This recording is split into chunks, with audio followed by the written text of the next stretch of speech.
Saudara-saudara pendengar yang kami kasihi dimanapun Anda berada, Anda kembali bersama kami pada acara Telaga Tegur Sapa Gembala Keluarga. Saya Gunawan Santoso bersama Ibu Idayanti Raharjo dari Lembaga Bina Keluarga Kristen telah siap menemani Anda dalam sebuah perbincangan dengan Bapak Pendeta Dr. Paul Gunadi. Beliau adalah seorang pakar dalam bidang konseling dan dosen di Seminari Alkitab Asia Tenggara, Malang. Kali ini kami akan berbincang-bincang tentang anak dan uang. Kami percaya acara ini pasti sangat bermanfaat bagi kita sekalian, dan dari studio kami mengucapkan selamat mengikuti. Pak Paul, buat kita orang dewasa itu memang uang menjadi bagian yang sehari-hari kita di dalam kehidupan kita. Tetapi pada kesempatan ini kami akan memperbincangkan bagaimana pengaruh uang atau segi-segi hubungannya antara anak itu dengan uang, Pak Paul. Bagaimana itu, Pak Paul? Begini Pak Gunawan, saya memang merasa ini topik yang harus kita bicarakan, karena kita tahu bahwa pada zaman ini keberadaan benda, barang itu benar-benar melimpah ruah. Jadi tidak pernah generasi manusia ini diperhadapkan dengan begitu banyak pilihan, dan semua pilihan itu akan menambah kenikmatan hidup, menambah kesenangan hidup. Dan terutama, dan yang ini juga kita sadari semua, yaitu cukup banyak dari barang-barang pilihan yang sekarang ada dijual, sebetulnya dijual untuk anak-anak. Dengan kata lain, pangsa penjualan memang ditargetkan pada anak-anak sebagai konsumer atau sebagai konsumennya. Nah, oleh karena itulah kita sebagai orang tua perlu memikirkan hal-hal yang berkaitan dengan uang, agar kita bisa mempersiapkan anak kita untuk memakai uang dan menghargai uang dengan baik. Kalau tidak, memang ada bahaya yang bisa mengancam mereka. Penghargaan mereka tentang uang akan sangat keliru, dan bisa-bisa mereka akhirnya menjadi orang yang tidak dapat menghargai uang dengan baik. Iya. Nah, konsep pengertian anak terhadap uang itu sebaiknya diajarkan mulai kapan itu, Pak? Sesungguhnya kita perlu mengajarkan mereka tentang uang sejak masih kecil. Nah, masih kecil itu sejak umur berapa? Pada prinsipnya sewaktu mereka mulai mengerti barang-barang dan mengerti bahwa untuk memperoleh barang-barang tersebut diperlukan uang. Nah, biasanya ini terjadi pada anak-anak sekitar usia 5-6 tahun, yaitu tatkala mereka mulai bersekolah dan mulai melihat apa yang dimiliki oleh teman-teman mereka. Jadi memang ada perbedaan konsep yang mendasar tentang hal uang. Bagi anak-anak yang kecil, yang saya maksud dengan kecil, adalah mereka yang berusia antara 0 atau 4-5 tahun itu hingga usia sekitar 10-11 tahun. Dan anak-anak remaja yang berusia di antara 12 hingga 18-19 tahun. Nah, jadi bagi para anak-anak kecil, makna uang bagi mereka ialah sebagai sarana untuk mendapatkan keinginannya. Sedangkan pada anak-anak remaja, uang itu mempunyai dimensi yang berbeda. Uang menjadi lambang atau status sosial ekonomi mereka. Jadi bukan sekadar memperoleh yang mereka inginkan, tapi adanya uang lebih mewakili keadaan mereka dalam tatanan masyarakat. Ya. Nah, kalau anak kecil dulu, Pak Paul, yang tadi Pak Paul katakan sebagai suatu sarana untuk memperoleh keinginannya. Nah, dalam banyak hal sebenarnya kebutuhan anak kecil itu kan dicukupi oleh orang tuanya, Pak Paul. Betul. Nah, biasanya mereka mulai menunjukkan keinginannya tatkala mereka misalnya pergi bersama orang tua ke toko atau ke pasar atau ke mall, atau tatkala mereka ke sekolah. Di situ mereka mulai menyadari ada benda-benda yang mereka belum pikirkan sebelumnya, tapi toh menarik hati mereka dan mereka ingin memilikinya. Nah, yang sudah tentu juga berpengaruh besar adalah acara atau tayangan-tayangan di televisi. Ada anak-anak di televisi yang memakai atribut tertentu, baju tertentu, sepatu tertentu. Belum lagi advertensi-advertensi di televisi yang juga menawarkan barang jajanannya kepada para konsumen kecil ini. Nah, itu bagaimana Pak Pol? Sikap orang tua kalau menghadapi anak yang selalu menuntut misalnya begitu. Nah, sudah merupakan kodrat anak ya Bu Ida untuk meminta. Jadi waktu mereka mulai melihat apa yang mereka sukai, mereka akan menuntut orang tua untuk mendapatkannya bagi mereka. Nah, mereka biasanya mendapatkan alasan dari orang tua, harganya mahal atau mama belum ada uang.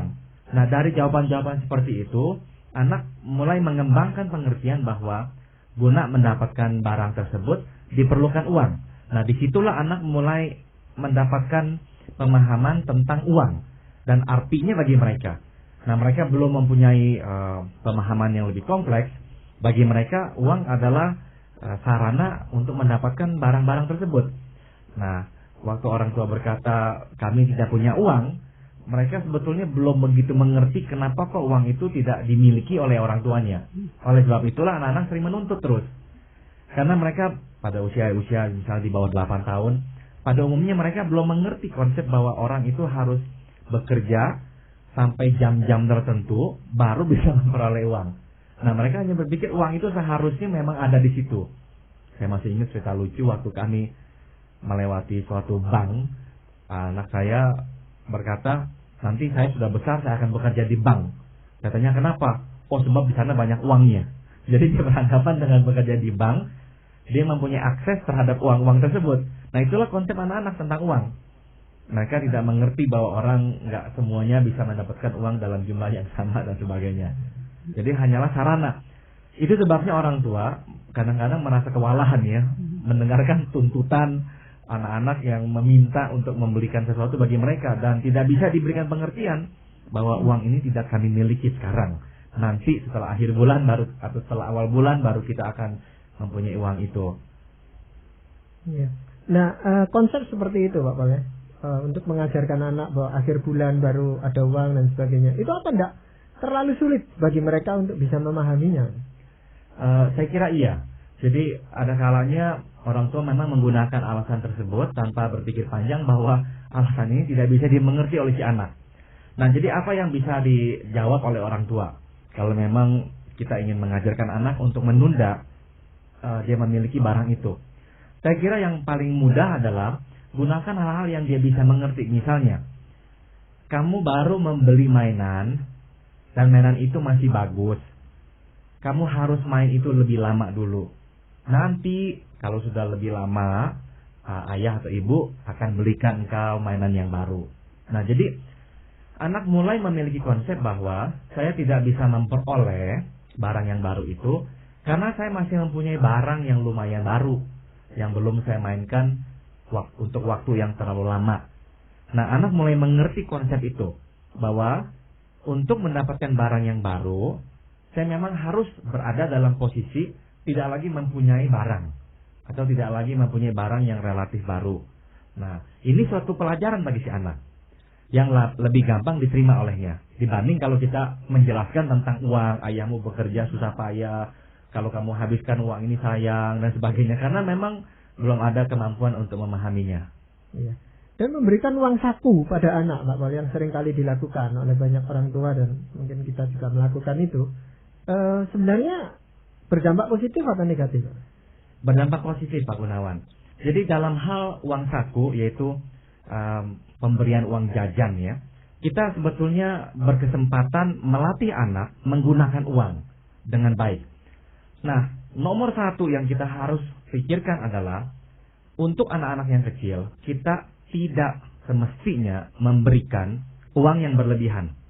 Jadi misalkan kita ke sekolah bersama anak, kemudian kita misalnya pada masa keluar main atau istirahat bersama dengan dia juga untuk melihat hal-hal apa yang bisa dibeli dan ingin dibelinya. Misalnya dia ingin membeli nasi bungkus atau bakmi atau bihun dalam bungkusan misalnya. Nah, beserta minumannya. Misalkan kita sudah tahu harganya sekitar Rp1.000 dan kita tanya anak kita, itukah yang kau mau? Iya. Nah, itu uang dalam jumlah yang tepat yang kita berikan kepada anak kita. Jangan harga mie dan minuman misalnya Rp1.000, kemudian kita berikan dia Rp3.000.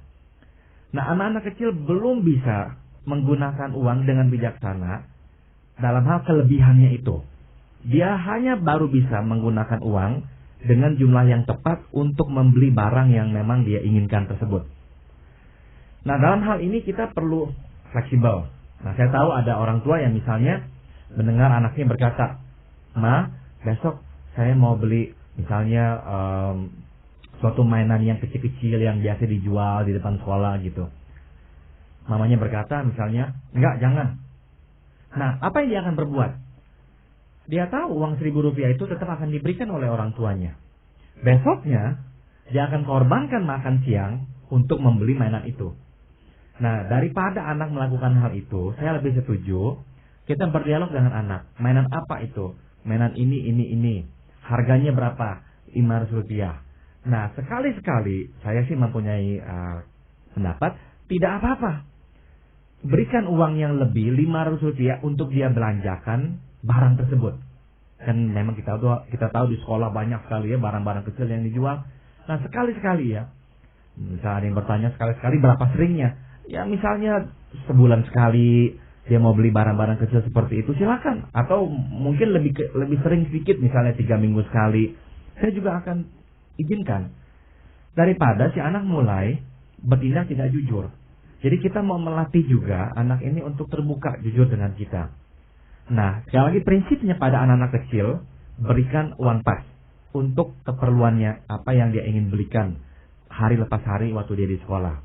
Itu jauh lebih baik daripada memberikan uang yang berlebihan pada anak-anak kecil.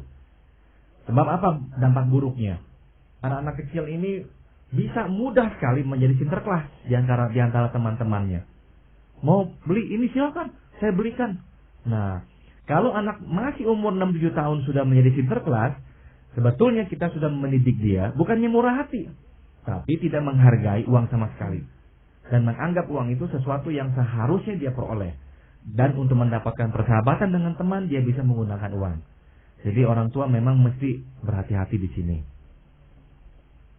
Ini Pak Bang, kadang-kadang kan kita itu sudah memberikan uang pas, ya, pada hari-hari tertentu itu diberikan tiap-tiap hari. Nah, suatu saat anak ini kan pulang pagi, kan bisa pulang pagi sehingga uang yang sebenarnya untuk beli makanan dan sebagainya itu kan tidak digunakan. Apakah dalam hal ini orang tua perlu menarik kembali uang itu atau diberikan kepada anak itu sebagai katakan hadiah gitu? Saya kira dalam hal ini bisa ada sekurang-kurangnya 2 saran yang saya bisa berikan. Yang pertama, kita bertanya kepada anak itu, uang ini adalah uangmu dan sekarang engkau tidak gunakan. Mau engkau simpan sendiri atau engkau mau mama yang simpankan buat engkau. Nah, jadi dengan kata lain, kita bisa mulai menanamkan konsep menabung pada si anak, bahkan pada usia kecil seperti itu. Nah, misalkan dia berkata, "Mama pegang saja." Oke, mama pegang. Nah, nanti waktu dia ingin membeli sesuatu, kita bisa katakan, uang tabunganmu sudah berjumlah segini. Nah, harganya itu misalnya segitu, tinggal beberapa ribu lagi. Bagaimana?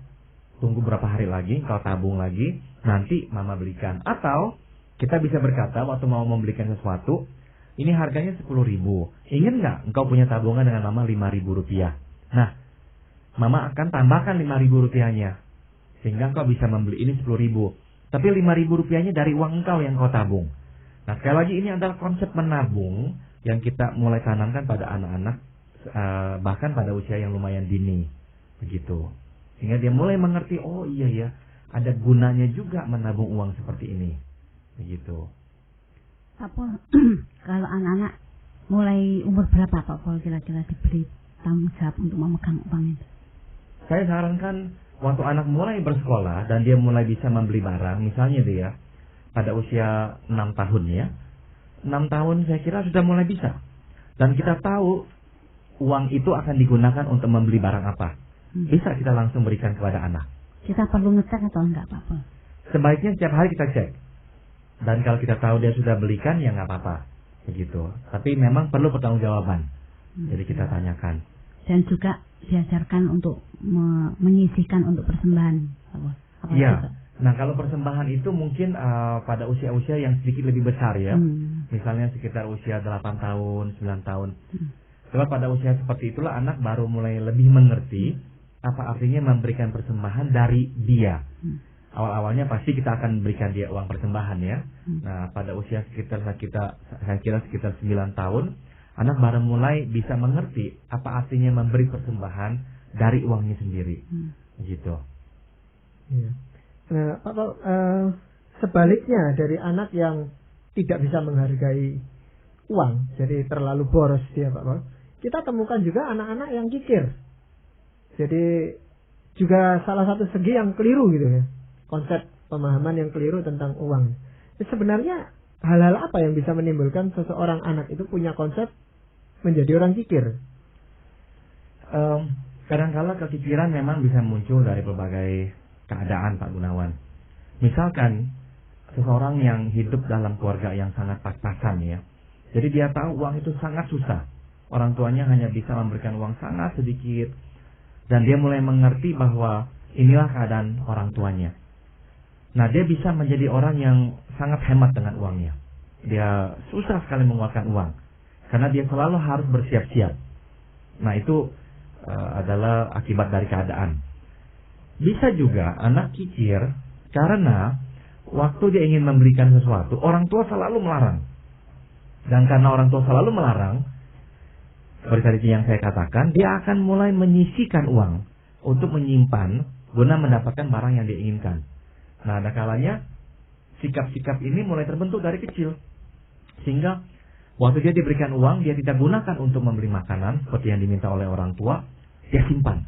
Dan dia simpan baik-baik hanya untuk membelikan barang yang dia sukai.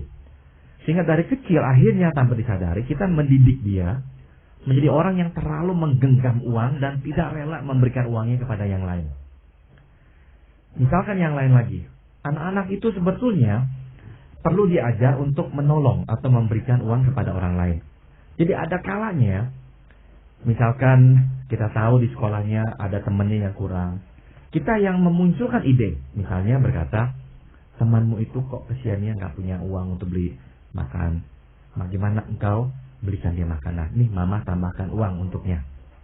Sehingga dengan cara itu si anak mulai mengerti artinya memberikan uang kepada orang-orang lain. Sehingga dia tidak lagi hanya memikirkan dirinya sendiri. Hal seperti itu. Jadi memang ada banyak penyebab ya Pak Gunawan kenapa anak-anak bisa menjadi kikir. Ya. Tapi juga mungkin contoh dari orang tua ya Pak Paul. Kalau misalnya kita suka memberi orang-orang yang fakir miskin gitu kan, itu juga akan memberi contoh bagi anak-anak kita ya. Betul, beda. Jadi anak-anak yang memang cukup sering melihat orang tuanya menolong orang lain akan mencontoh perbuatan tersebut. Tapi anak-anak yang melihat orang tuanya misalkan tidak pernah memberikan sedekah kepada orang miskin, selalu bersikap negatif terhadap para peminta uang dan sebagainya, mungkin sekali akan mengembangkan sikap yang sama. Begitu. Pak Paul, sekarang kalau misalnya orang tuanya itu cukup ya Pak Paul, dan rasanya bisa membelikan apa yang diinginkan ke anak, itu bagaimana caranya menolak? Kan tidak baik Pak Paul kalau selalu dia itu minta gitu. Nah ini saya kira memang dilema banyak kasus sekarang ini ya. Kita ini sebetulnya punya uang. Jadi kalau memberikan alasan tidak punya uang, ya tidak tepat juga. Kita punya uang, tapi kita rasa tidak tepat memberikan atau menuruti kehendak anak kita. Nah saya kira orang tua tidak usah merasa bersalah. Orang tua perlu merasa nyaman dengan konsep bahwa dia perlu mendidik anak memakai uang. Jadi misalkan sekali lagi yang tadi saya contohkan tentang engkau sudah punya barang itu dan itu masih bagus, kenapa mesti membeli yang baru? Nah itu konsep yang perlu ditanamkan pada anak. Atau ini yang sekarang sedang tren, yaitu membeli mainan-mainan atau permainan komputer ya, atau VCD, PlayStation dan sebagainya. Memang satu mainan itu tidak terlalu mahal ya. Ada yang 7.000, ada yang 6.000 ya. Nah, anak-anak kan bisa berkata itu tidak mahal, hanya 6.000. Nah, saya tahu ada anak-anak yang sampai kalau diizinkan beli bisa membeli berbelasan bahkan berpuluhan sekali pukul. Saya kira itu tidak bijaksana. Jadi kita tanamkan kepada anak, seminggu engkau hanya boleh misalnya memakai satu. Itu maksimal. Kalau dia cepat sekali mainnya, dia bisa temukan jalan-jalan keluarnya. Memang sehari 2 hari dia bisa temukan, ya sudah, barang itu menjadi barang yang terlalu umum buat dia. Tapi menuruti keinginannya langsung membeli yang baru, akan mendidik anak kita tidak bisa berdisiplin diri. Nah, ini kebiasaan yang buruk buat anak. Nah, jadi sebaiknya kalau permainan seperti VCD games, saya anjurkan jangan sampai setiap minggu kalau bisa. Ya, misalkan 2-3 minggu sekali baru belikan satu.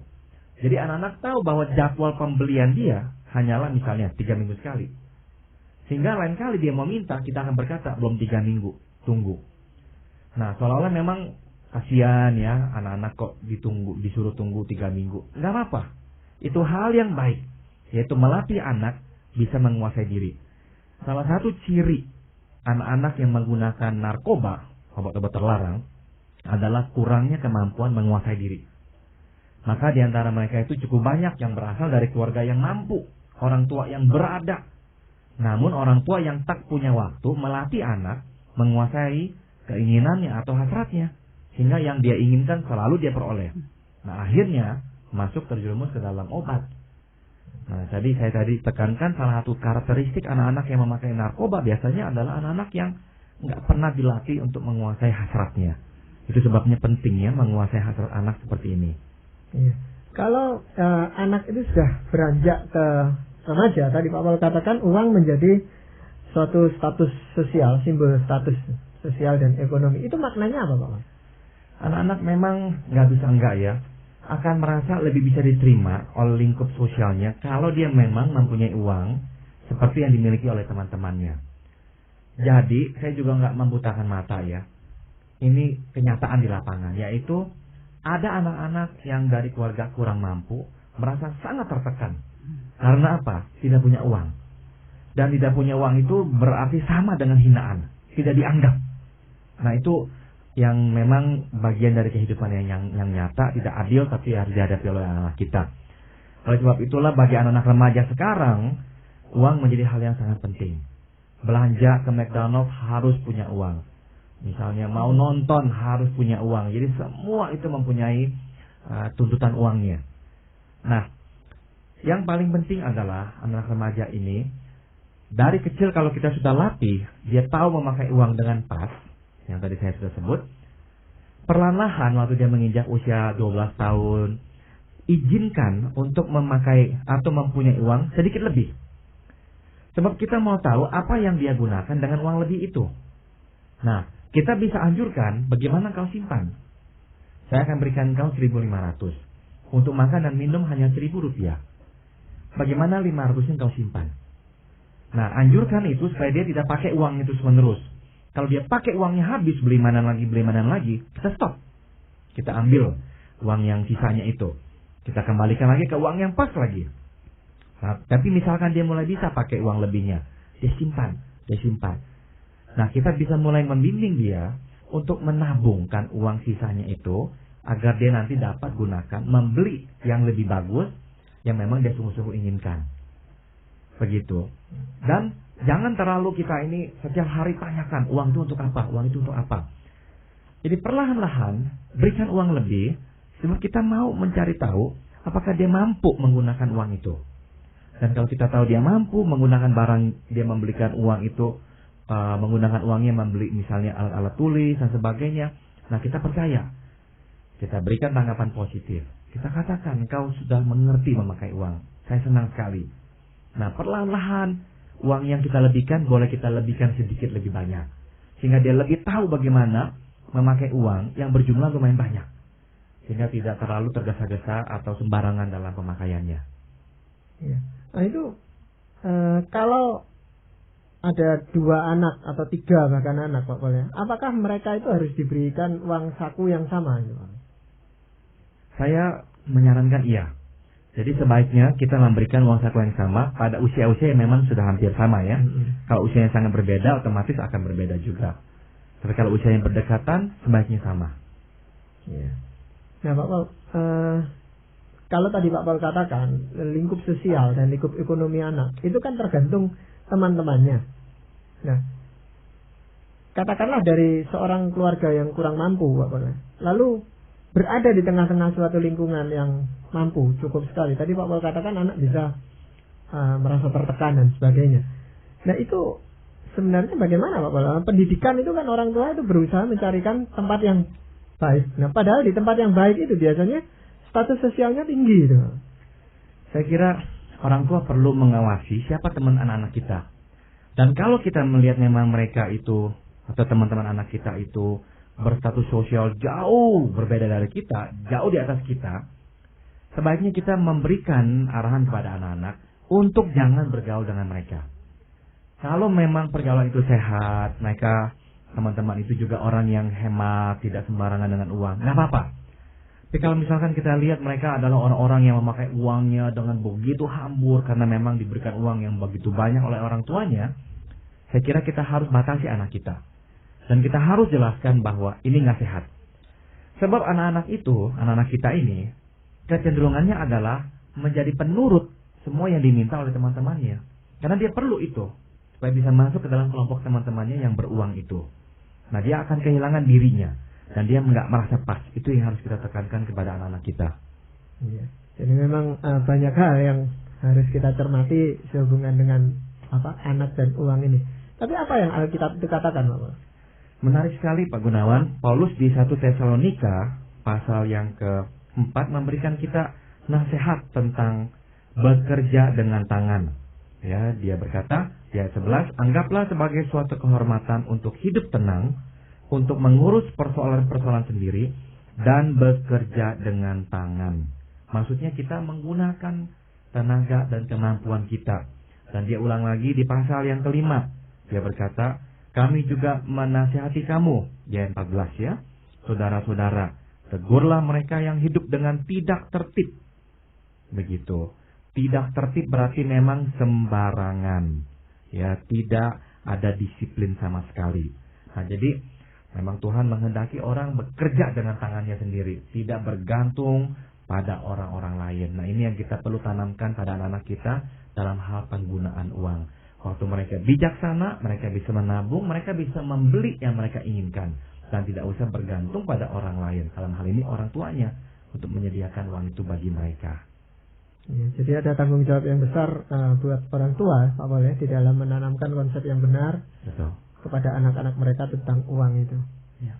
Jadi demikianlah tadi saudara-saudara pendengar, kami telah mempersembahkan ke hadapan Anda sebuah perbincangan dengan Bapak Pendeta Dr. Paul Gunadi dalam acara Telaga, Tegur Sapa Gembala Keluarga. Kami baru saja berbincang-bincang tentang anak dan uang. Bagi Anda yang berminat untuk mengetahui lebih lanjut mengenai acara ini, kami persilahkan Anda menghubungi kami lewat surat. Alamatkan surat Anda ke Lembaga Bina Keluarga Kristen atau LBKK, Jalan Cimanuk 58, Malang. Saran-saran, pertanyaan serta tanggapan Anda sangat kami nantikan. Dan akhirnya dari studio kami mengucapkan terima kasih atas perhatian Anda dan sampai jumpa pada acara Telaga yang akan datang.